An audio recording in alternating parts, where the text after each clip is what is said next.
जय हिंद दोस्तों, राम राम, नमस्कार, राधे राधे। मैं एक्स सर्विसमैन सुनील कुमार आपके अपने यूट्यूब चैनल फॉरम से सिलेक्शन तक में एक बार फिर से आपका स्वागत करता हूं। दोस्तों, आज हम इस वीडियो के माध्यम से बात करने वाले हैं जो एसएससी जीडी 2024 के रिजल्ट में जो धांधलीबाजी सामने आ रही है। आपको मैं सीधा सीधा बात करूंगा कि जो 420 रिजल्ट के अंदर हुई है, यानी जो फोर्जरी रिजल्ट के अंदर हुई है, और जो कहीं ना कहीं एसएससी का भी उसमें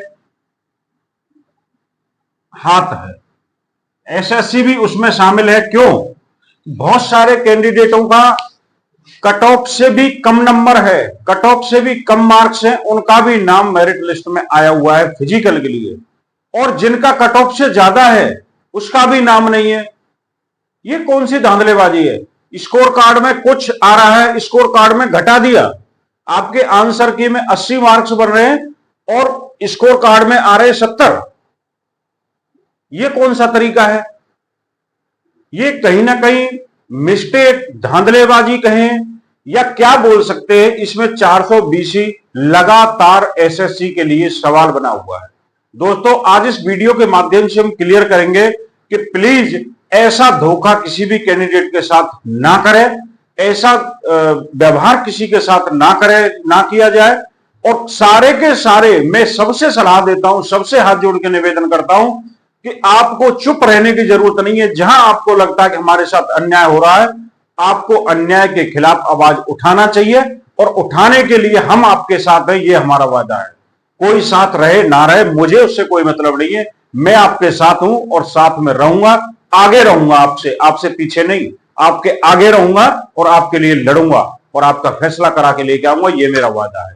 लेकिन आप सबको एक साथ एकजुट होकर के बाहर आना पड़ेगा, निकलना पड़ेगा घर से। घर बैठे कमेंट करने से नहीं होगा, जैसे आपने उस दिन रिजल्ट के लिए कमेंट किए थे। घर बैठे सर आप बाहर से वीडियो बनाइए, आप बाहर जाके बोलिए, आप अंदर जाके बोलिए। आपको सिक्योरिटी गार्ड ने भेज दिया होगा, आप अंदर गए नहीं होंगे, तो ये घर बैठे बच्चों, घर बैठे भाइयों काम नहीं होते हैं। आपको बाहर निकलना पड़ेगा, आपको अन्याय के खिलाफ आवाज उठानी पड़ेगी। क्यों? कि अन्याय करना ही अन्याय नहीं होता है, अन्याय होते हुए देखना भी अन्याय है। आपने पाप किया है वही पाप नहीं है, पाप करते हुए देखा है वो भी पाप है। पाप के बारे में सुना है और आपने कुछ नहीं बोला, वो भी एक पाप है। अगर पाप को होते हुए देखा है और आपने कुछ नहीं बोला, वो भी एक पाप है। तो आपको अन्याय होते हुए देखना नहीं है, अन्याय के खिलाफ लड़ाई लड़ना इंसान का कर्तव्य है। उसको लड़ना चाहिए, उसको अपना हक मांगना चाहिए। क्यों ऐसा किया है? दोस्तों, वीडियो के माध्यम से पूरी बात जानेंगे।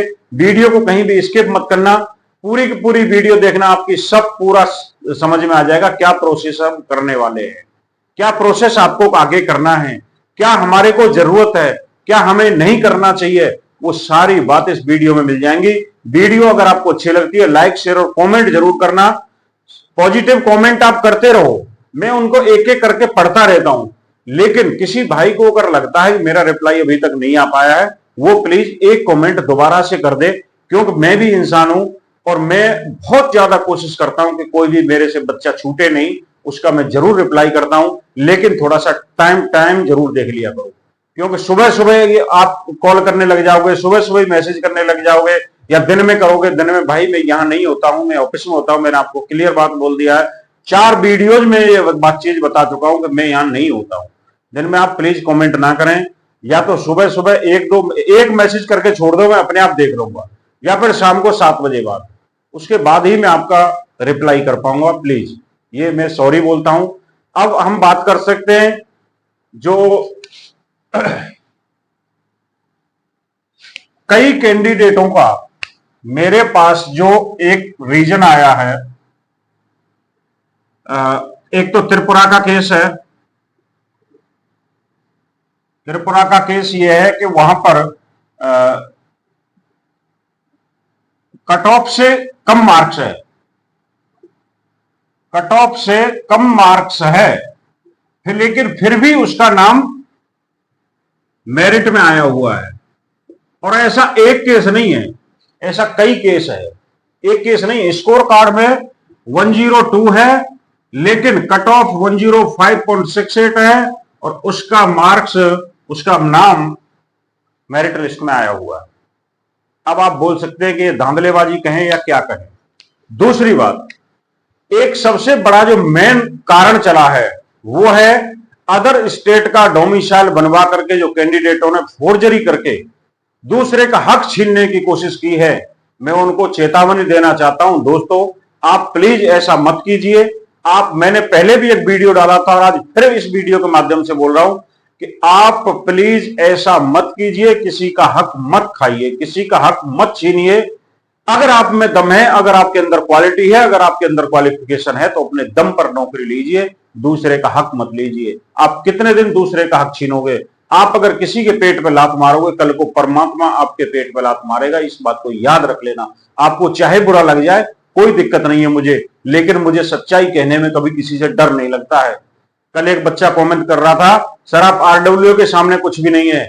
मैं उस कैंडिडेट को जवाब देना चाहता हूं कि आरडब्ल्यू होगा आपके लिए होगा, आरडब्ल्यू होगा आपके लिए होगा।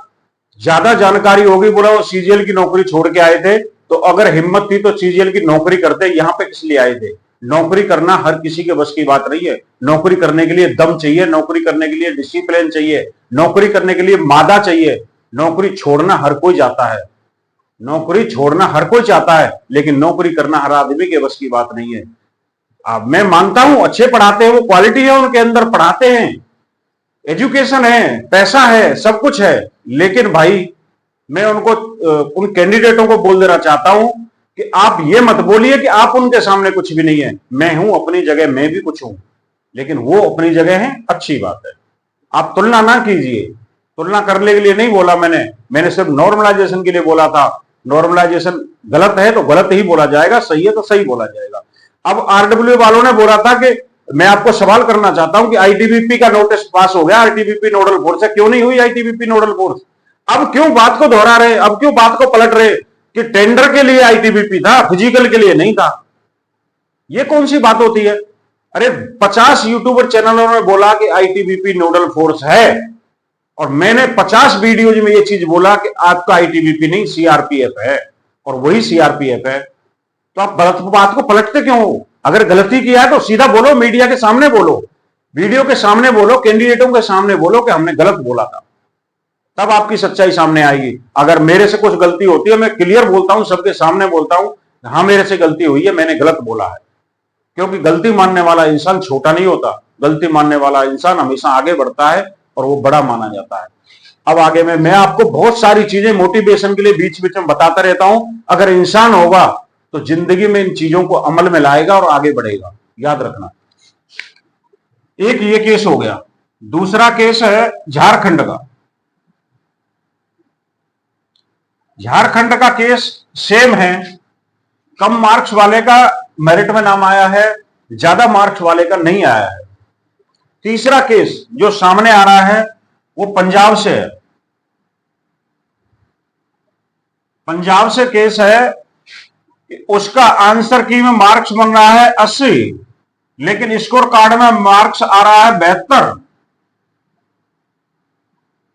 ये कौन सा तरीका है? ये आप कौन सा व्यवहार कर रहे हो स्टूडेंटों से? कौन सा व्यवहार? एसएससी आपसे क्या चाहता है, क्या बोलना चाहता है, क्या